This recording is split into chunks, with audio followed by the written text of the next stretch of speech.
Coming up and not too long from now, we're going to meet, well, just a really interesting guy. His name is Eric Saperston, and he's the author of Live in Wonder.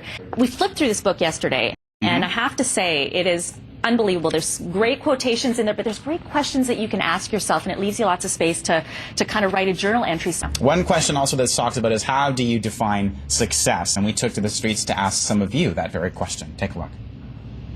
Finding happiness in your own life. Try to make as much money doing the best thing that you love. You can equate money to success, but if you're not happy, then that's not successful to me. Not cheating anybody. As long as you're happy with life and you're comfortable with where you are. Spiritual alignment. Being happy with yourself. It's the only success you need. To give as much as I can to everybody around me. Success is happiness. Happiness and a balance in life. Some great answers. Tell us a little bit about this journey that you were on. You know, I graduated from college and set off to follow the Grateful Dead and work a ski season in Aspen in my Volkswagen bus. And my mentor challenged me and said, what else can I do to make the trip more meaningful? And so on a dare from him, I decided that when I wasn't following the Dead and working a ski season, I'd call up some of the most powerful people in the world and take them out for a cup of coffee. No big deal. You just call them up.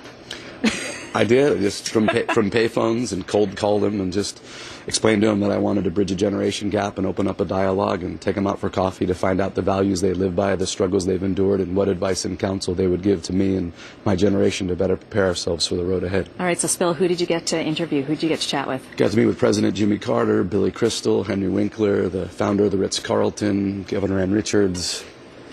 And there he is, Billy Crystal right there. Yeah, he's amazing. Very funny man. You know, after interviewing so many important people, I mean, we say important because they're people that we all know. Obviously, everybody's important. But what did you find that they all kind of had in common? Well, the common traits that I found were amazing. But one in particular that really spoke to me is that these folks were living in wonder. They were living in awe, rapture, mysterious unfolding, the marvel. They were people that said yes to the great mystery of life. What's interesting is that you say you found that they all lived in wonder, and yet when we look at these people, and I'm assuming this is why you want to talk to some of this, that we kind of feel wonder when we talk about them.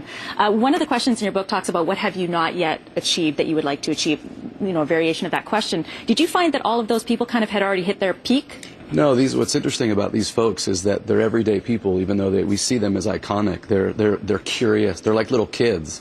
They're way more interested in you than they are talking about themselves. They're fascinating. They're lifelong learners. They're curious.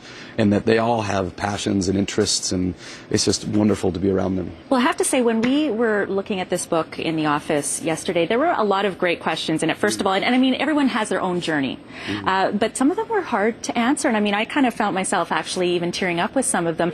What kind of impact, you know, are you hoping that people have with this? Because to me, I said it's like a journal, but you said it's more than that for a lot of people, too.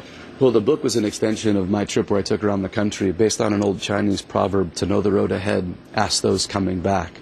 And basically anything that anybody wants to learn is essentially a cup of coffee and an inspired conversation away. So the book is designed for people to call up people they respect and admire and take them out for a cup of coffee.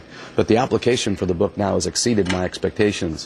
Just the other day, somebody sent me an email from New York where they just had kids, and they sent the book to their parents and had them write answers to it so that it could be a legacy gift for their grandchild. Other people are using it as corporations, are using it as for their executive team to go out and interview people they respect and admire, and just like you said, you used it as an opportunity to journal. So it's been really fun and fascinating to see how many applications the book has. Are you scared to answer any questions in here? Oh no, bring it on. Really? Yeah, totally. Where in your life would you say you are an arrogant and absorbed? Where would I say that I'm an arrogant, absorbed? I can't say the rest of it. Oh, but. I see. Yeah. Dumbass. Sure.